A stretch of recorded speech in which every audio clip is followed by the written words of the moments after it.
Hey everybody, this is your captain speaking, reporting from San Francisco under very trippy skies.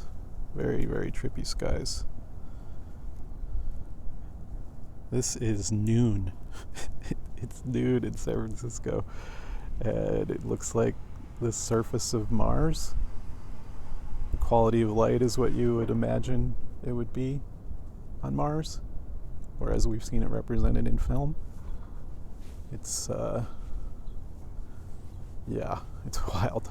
I woke up this morning, it was like, I don't know, it was already like an hour and a half past sunrise, and it was, the light was like nothing I'd ever seen before. I was like, what's going on? It's still dark, but it wasn't like dark when it's raining or fog or anything. It's just, it's bright orange and red. It's it's positively eerie. The lights have come on like it's dark, like it's nighttime, and the birds are acting like it's sunrise or sunset. They're like mostly quiet, hardly hear the birds. It's like a solar eclipse, I think the birds and animals and humans are all confused. It's confusing. And there's not a lot of people out. It's weird. It's a Wednesday. And it's like everybody's staying inside. I mean, usually lately it's been pretty busy out. Yeah, the whole city's kind of silent. And Mars goes retrograde in about 4 hours, which means the Earth is at its closest proximity to Mars for the next 8 weeks or so. It takes, I think it's every couple of years basically, that the Earth in its stance with Mars, it catches up. And this is when humans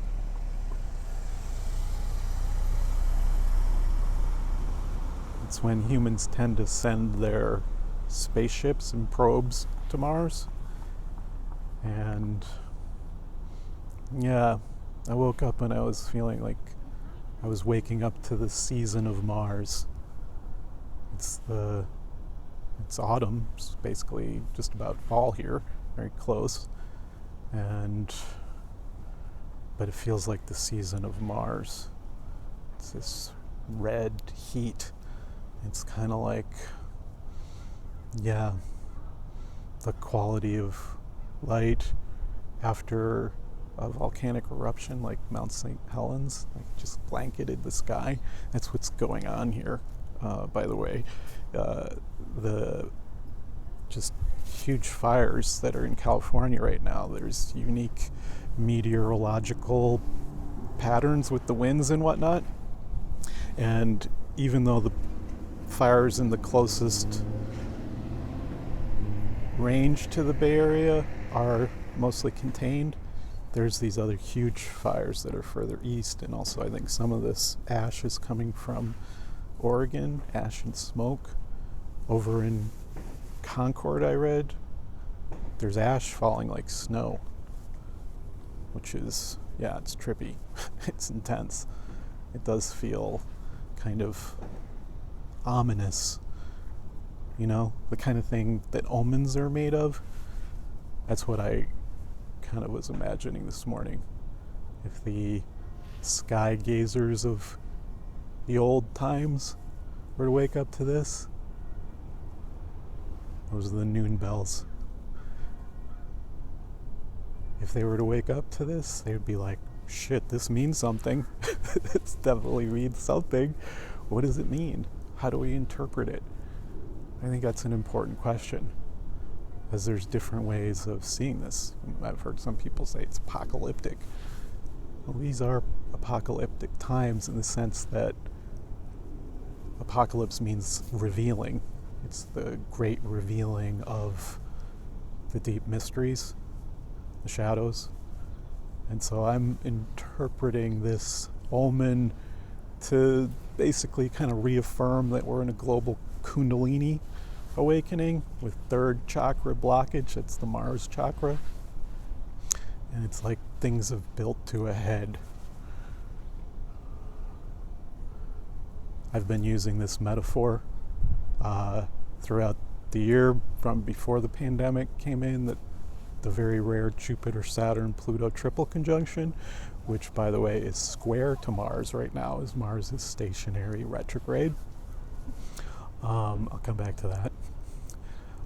But I've been talking about the Jupiter, Saturn, Pluto triple conjunction as a dragon rider portal, a once in 1,000-year dragon rider portal.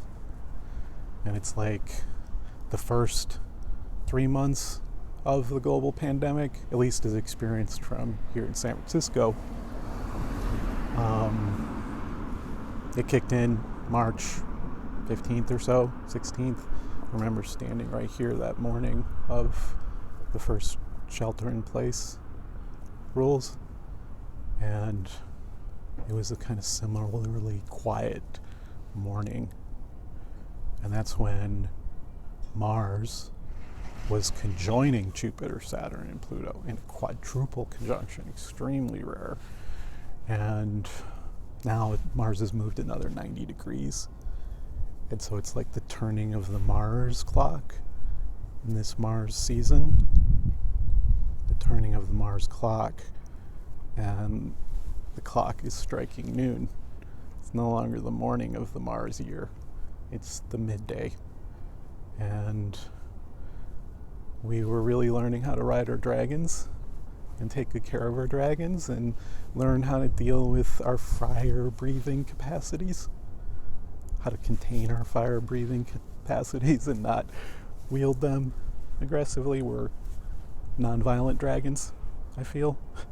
Civil disobedience dragons, perhaps. But nonviolent dragons, that's the key.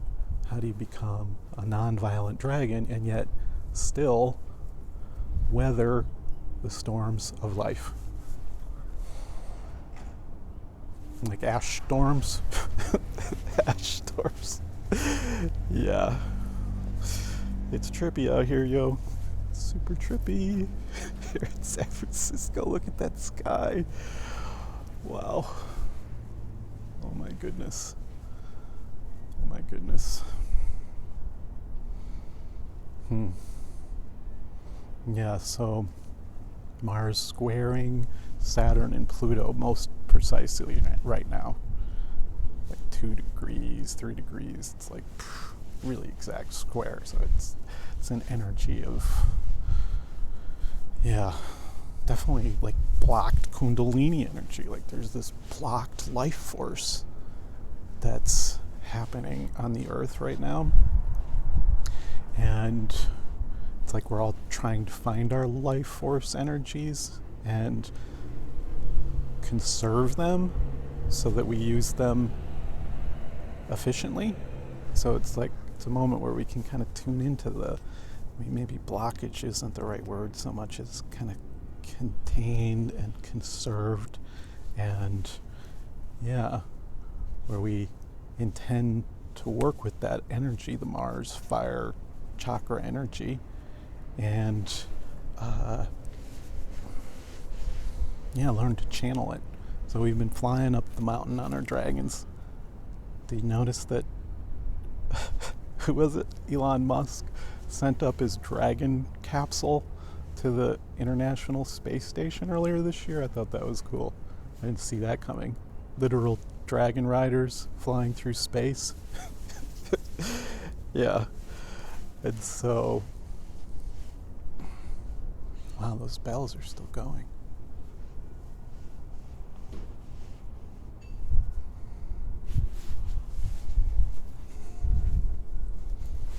Come back so you can see Twin Peaks back there.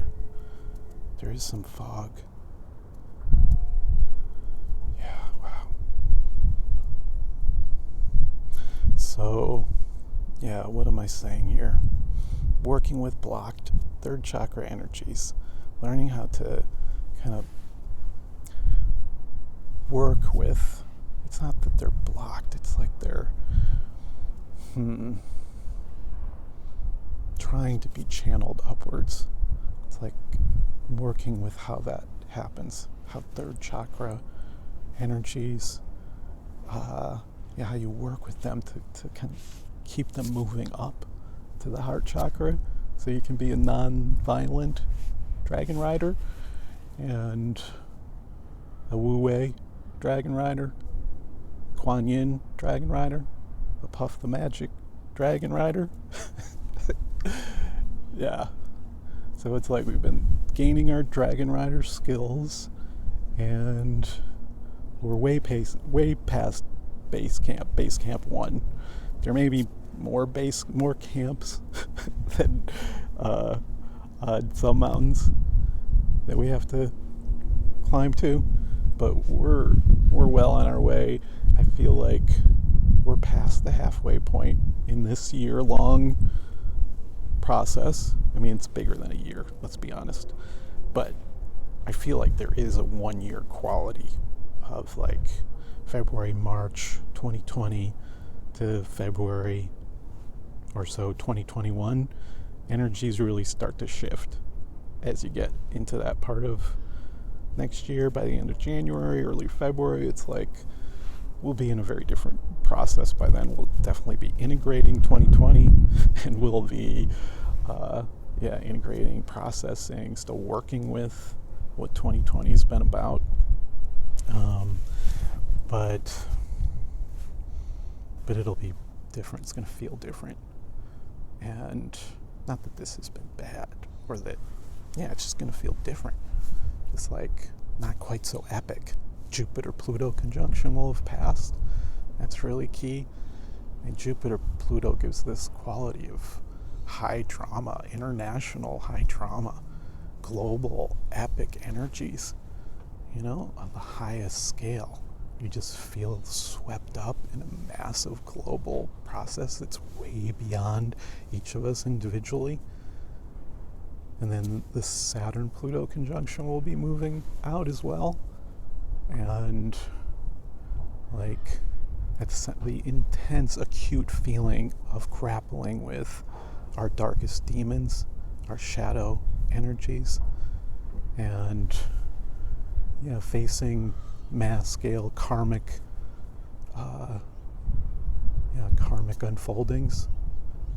Here in the US, we're clearly working with our collective national karma and its roots in the oppression of the indigenous population and the subsequent genocide, and then the slavery, patriarchy, the whole thing. We're working with the 250 year, it's 250 years or so since the Declaration of Independence. That's the USA Pluto return. It's another factor we're in. That's a longer process. It's kind of, that's more, I don't know how many years I would say, but definitely it's 6 or 8 years, and we're a few years into it. But we're in a larger process here in the United States, clearly, and it's going to be a kind of ongoing plutonic kind of descent into the underworld, but also a kind of reclaiming of power for those who've been controlled and oppressed, and so forth. What else am I saying? So the Saturn-Pluto, kind of deadly serious, and it's what can kind of feel apocalyptic and mass scale confrontation with mortality and illness, and it's not going to feel like so epically intense, and that sense of facing global darkness, I think it's going to shift. But we got a few more months, everybody. Okay, and Mars is in the square to Jupiter, Saturn, Pluto. Did I say this? All the way into January. Mars is in Aries all the way until January. There's just like this super hot, fiery red energy. And yeah, we got to find our fire and use it well. We got to find our courage and march on through. We got to persevere. We got to endure like we know how to. We're badasses. Human beings are badass. Everybody in the cosmos knows that those who incarnate on Earth are badasses. Who would choose to come down here unless we were a badass and liked a good challenge, right? So we had to rediscover our badass selves and, yeah, courageously keep on keeping on, everybody. And so, yeah. Wow, the bell's going again.